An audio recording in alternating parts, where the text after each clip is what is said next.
आप सबको praise the Lord. आज मैं आपके आगे एक और वचन को लेकर आया, मत्ती 8 के वचन को। शायद आप लोगों ने पहले भी सुना होगा ये वचन। आज फिर दोबारा परमेश्वर ने मुझे ये वचन सुनाने के लिए आशीष दी है, तो मैं इसलिए आप लोगों के आगे वचन रखना चाहता हूँ कि परमेश्वर ये देखो जो हमारे जीवन में काम कर सकता है। हालेलुया। इस वचन को हम ध्यान से सुने। जब वह उस पहाड़ से उतरा तो एक बड़ी भीड़ उसके पीछे हो ली। हालेलुया। आप सब जानते हैं जब यीशु मसीह चलता था तो उसके पीछे हमेशा भीड़ होती थी, क्योंकि परमेश्वर ऐसे चिन्ह और चमत्कार करता रहता था कि उन्हें देख के सब लोग अपना सब कुछ छोड़ के परमेश्वर के पीछे हो लेते थे। और देखो, एक कोढ़ी ने पास आकर उसे प्रणाम किया। किसने प्रणाम किया? एक कोढ़ी यीशु मसीह के पास आया और उसने क्या किया? प्रणाम किया और कहा, हे प्रभु, यदि तू चाहे तो मुझे शुद्ध कर सकता है। यीशु ने हाथ बढ़ाकर उसे छुआ और कहा, मैं चाहता हूं तू शुद्ध हो जा। और वह तुरंत कोढ़ से शुद्ध हो गया। हालेलुया। देखो, मुझे वचन बहुत अच्छा लगा। देखो परमेश्वर ने क्या काम किया। सबसे बड़ी बात, जो वो कोढ़ी व्यक्ति था उसने क्या कहा? और देखो, एक कोढ़ी ने पास आकर उसे प्रणाम किया। सबसे पहले उस कोढ़ी ने यीशु मसीह को देखा और उसे प्रणाम किया और यीशु मसीह से क्या कहा?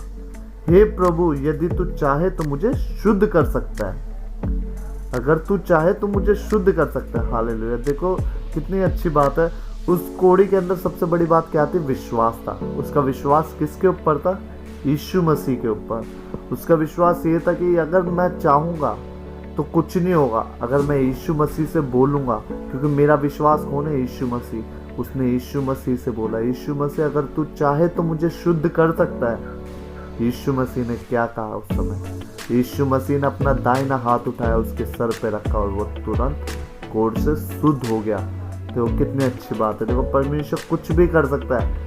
कोढ़ की बीमारी ऐसी बीमारी है जिसे कोई हाथ नहीं लगाना चाहता, क्योंकि आप सभी जानते हैं, क्योंकि कोढ़ की बीमारी जैसे आज के समय में अभी कोविड चल रहा है। कोविड के समय में भी लोग कितना डर रहे हैं। कोविड वाले व्यक्ति को भी कोई हाथ नहीं लगाना चाहता, क्योंकि सबको डर है अगर मैं कोविड वाले व्यक्ति को हाथ लगाऊंगा तो मुझे कोविड हो जाएगा। मगर यीशु मसीह ने क्या करा उस समय? जो वो कोढ़ का व्यक्ति था, उसे कोढ़ हो रहा था, मगर यीशु मसीह को पता था कि यीशु मसीह है उसे चंगा करने वाले। यीशु मसीह ने हाथ बढ़ाया और वो उसी घड़ी शुद्ध हो गया, तो चंगाई को पाया उसने। ऐसे हम लोग भी, जिस भी परमेश्वर ने हमें भी वो अधिकार दिया। परमेश्वर ने कहा, तुम भी जिस बीमार के लिए प्रार्थना करोगे और प्रतीति कर लो कि वो उसी घड़ी चंगा हो गया। हालेलुया।